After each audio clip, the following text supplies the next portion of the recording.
When that was done, she gave Fudge some socks to play with. I went into the kitchen to have a glass of juice. My mother followed me. "Peter Warren Hatcher," she said, "I'm sorry that I can't trust you for just 10 minutes." "Me?" I asked. "Trust me? What's this got to do with me?" My mother raised her voice.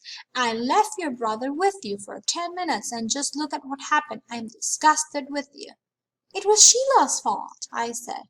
"You said Sheila was in charge, so how come you're mad at me and not at Sheila?" "I just am," my mother shouted. I ran to my room and slammed the door. I watched Drabble walk around on his favorite rug. "Mother's the meanest mother in the whole world," I told my turtle. "She loves Fudge more than me. She doesn't even love me any more. She doesn't even like me. Maybe I am not her real son. Maybe somebody left me in a blanket on her doorstep. My real mother's probably a beautiful princess. I'll bet she would like to have me back. Nobody needs me around here, that's for sure." I didn't eat much supper that night, and I had a lot of trouble falling asleep. The next morning my mother came into my room and sat down on my bed. I didn't look at her. "Peter," she said. I didn't answer.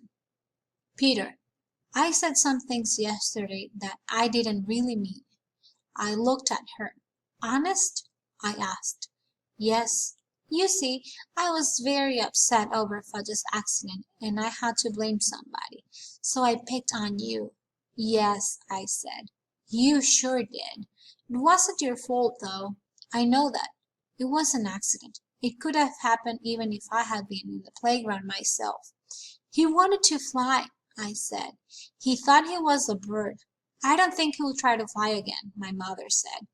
"Me neither," I told her. Then we both laughed, and I knew she was my real mother after all.